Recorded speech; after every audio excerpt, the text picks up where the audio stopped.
Hello, ladies and gentlemen. Welcome back to another episode here on European Confessions. The following story that you're going to be listening to, it comes from a translation of a message that I received, and the translation of that message, it reads like this. Hello, how are you? Can you please post my own story as anonymous? So like each and every night, I do feel my father's presence, and the reason as to why he keeps on coming back to me, it was all because of what I did. I am the one who made my dad to pass away. I was the one who performed those rituals, and unfortunately, I had already made up my mind. I knew exactly what I was doing. I wanted my father to be gone. Yes, I wanted him gone, for I felt that him being alive already, he had failed as a parent. I still believe that when you bring children into this world, you must be responsible of making them to become rich. That is all that matters. If you give birth to a child and you can't give that child a soft life as a parent, I don't care where you are listening from, but I tell you this today, you have failed in life. Your primary responsibility as a parent is to give your child a soft life. And from a very young age, I despised my father. The reason as to why I despised my father, it was because there was this other day when he came to school. Yes, he came to school, he was wearing his old torn clothes, and my friends, they were laughing at me, and already I was a victim of being bullied by my other friends. Now you can just imagine, now my other classmates, they had something extra, another layer of something that they could use to bully me. They told me that my father was a nobody, was a gardener, and I used to go to a school where it was an elite school, but my parents, they were pushing really hard to take me to that school. But I would go there with second-hand uniforms, shoes that I would wear for years and years until they'll become so small. I would look like a little clown, like a monkey. People will be laughing at me because each and every new school term, their parents, they knew how to take care of them, and I despised my father. I told him that I did not want him to come to school. There was no need to, because already I was good in school. But my father came there on Parents' Day. Even if I had told him that I did not want him to come, he came, and then he embarrassed me. I saw even the girl that I really loved with all of my heart. She looked aside as she was shaking her head when she looked at my father, when she saw that my father was wearing all of these dirty old clothes. Why didn't he go somewhere and borrow at least a suit so that he can come to my school wearing that suit, not to humiliate me, to embarrass me? Oh, so it was your plan, Dad. This was your plan, to make sure that you can embarrass me in front of everyone else. So I did you right, Dad. I did you right. That was what you were asking for. From that day going onwards, I did not see him as my own father.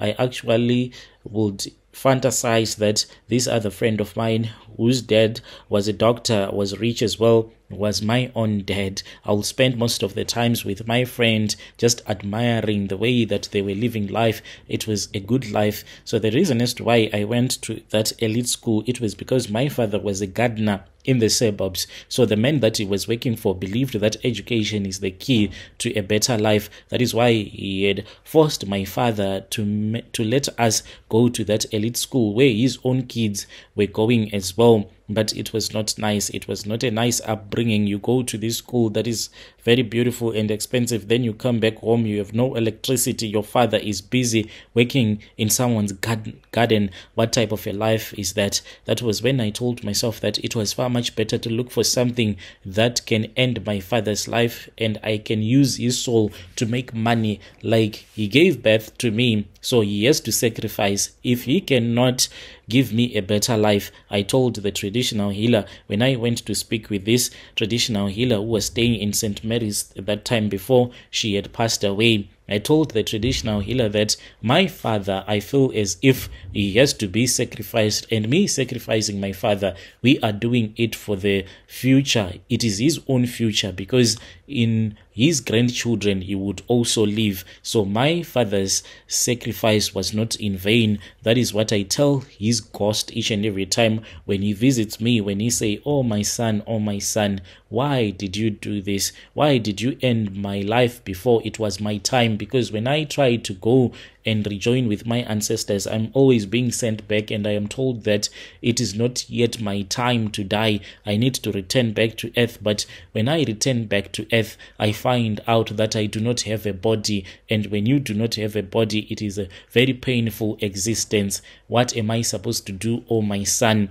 But I tell him that the sacrifices that I had to do, they were necessary, because I wanted to give my own children a life that he could not give me. So I went to St. Mary's, and that woman, she helped me. She gave me some ashes, and she told me that I was supposed to mix those ashes with water and some herbs. Then I drank them for 7 days. This was made to harden my heart, and I felt like each and every day my heart was being hardened. And when it was all done, I then returned back to St. Mary's. I then bought a chicken. So this chicken, Brother Nashi, I know your listeners, they might be a little bit sensitive, but let me just tell them what I did. We purchased a chicken, and after we had purchased that black chicken, then we had to burn it alive. Yes, we burned that chicken alive. That was part of the sacrifice. All that I had to do was to tie it.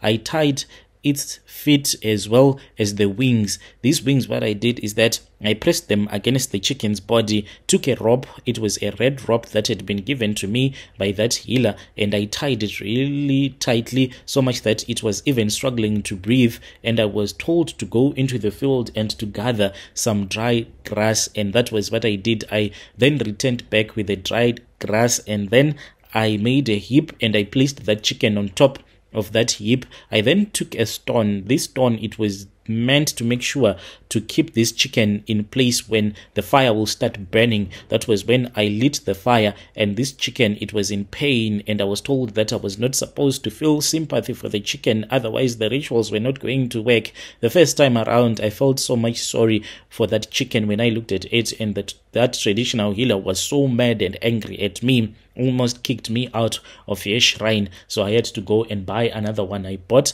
2 more. The one, I was supposed to give it to her as a sorry because I had wasted her time. Then the other one was the one that we used. We burnt that chicken alive, and after I had burnt that chicken without feeling any remorse for the chicken, that was when I was told that I was now ready. The next step was that I had to kill my own father using those same rituals. So I was then given a knife. This knife, what really surprised me was I was given a paper. It was a plain blonde bond paper, and I was told to write my father's name on that bond paper. So I did, and after I had written his name, I then started cutting out the name from that paper, and I saw blood. There was blood that was appearing on that bond paper, and I was told that my father was going to die. Within a few weeks, my father got so sick, and then we took him to the hospital. We just thought that it was your normal flu because he had a burning fever, and he passed away. When my father passed away, Brother Nashi, I felt bad and I felt happy at the same time. I then started to see my own father. I would see his ghost, and I went back to that Nganga, a traditional healer, who told me that all that I had done, it was for me to make money. And whenever my father's spirit, when he comes to me, all that I have to say is, Futzak, you have to return back to the world of the dead, because I have to make this money. I made this money so that your grandchildren can enjoy. You failed as a parent. Each and every time when I insult him, my father's spirit cries, moans in front of me. Then my father's spirit just disappear. Sometimes my wife, she is always amazed, and she asks me, why is it when she wakes up I'll be screaming at myself, talking with myself, but she does not know that I'll be seeing the spirit of my father insulting that spirit. Dear listeners, right there was a message that was sent to me by one of our brother right there, and that was the translation of the message that he sent to me. Strange things indeed they do happen in this world.